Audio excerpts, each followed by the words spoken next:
Robert L. Payton is the first person ever to carry the title Professor of Philanthropic Studies. He's also the first director of the Center on Philanthropy at Indiana University, Purdue University at Indianapolis. There are many different ways to define the term philanthropy. Over the years, the definition that I've developed and become most comfortable with is voluntary action for the public good. That is, it's voluntary, nothing is required of us like paying our taxes. It's something we do freely of our own will. And as for the public good, it's not simply in our own self-interest, but it's in the interest of others in the community as well as ourselves. I had the privilege of coming to the center in the mid-1990s when Mr. Payton was still around, and in meeting some of the Jane Addams and Andrew Carnegie Fellows.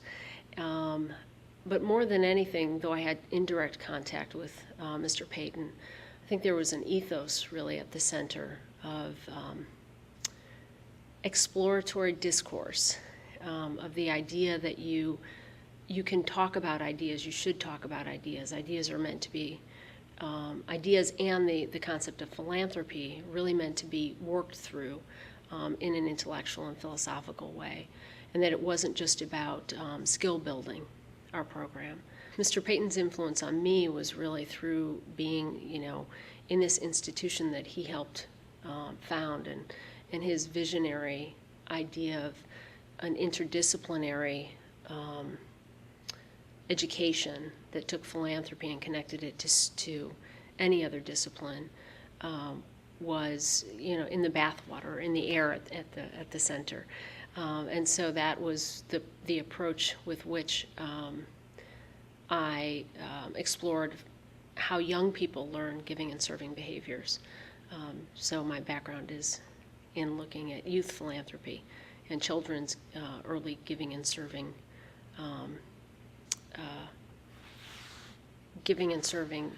actions and attitudes.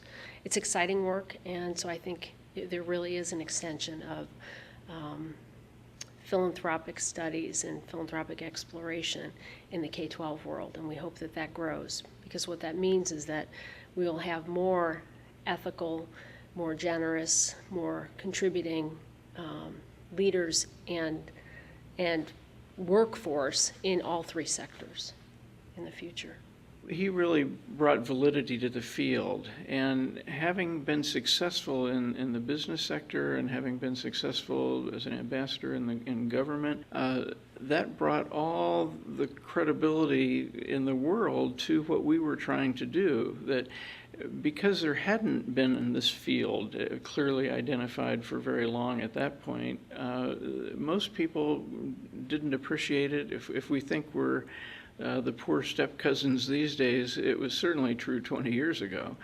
So his influence, as far as I was concerned, was absolutely essential in us being able to make the progress that we were able to make at the time, and that continues. It's something that hasn't gone away. If anything, it's gotten stronger with more and more people and more programs building on what he started. I have never seen him, but I think his idea, his thought is very dear to me.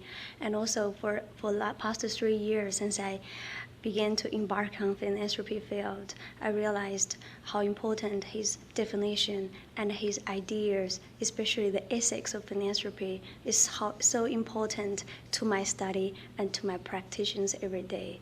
Especially what is philanthropy? Philanthropy is voluntary action for the public good. I was struggling for a long while to understand what is philanthropy, what I'm here for, especially come from China, come from another country and live here, spend a lot of money and talk to different people, live in different culture. I think I cannot help asking me why I'm here. But until I read this book, Understanding Philanthropy, Its Meaning and Mission, I realized why I should be here and why it's important for me to introduce this idea to China. There was a time when I worked for him as his first research assistant, and we were talking about what it is that I was going to do when I finished my couple years of work. But I wanted to pursue big ideas because he got me all jazzed about big ideas, particularly big ideas around this frame of philanthropy. And he said, well, but which field of philanthropy are you interested in? Is it housing? Is it poverty? Is it the environment? Where do you think you're going to connect this idea of philanthropy? And I said, frankly, it's the field itself, which made him actually really happy, but he liked that I think that I was going to pursue it from as a field as a whole, and didn't know how that was going to look. And I'm just now figuring that out 22 years later, but my current role lets me to do that. So I think that's really if you will, one of the most significant things that I was able to get from him is this idea that there is this concept of philanthropy that helps us to make sense of and do better work in all sorts of other parts of our life and all aspects of our society, and that there's a value to thinking with this term, philanthropy, to help us understand other things in the world, as well as ourselves.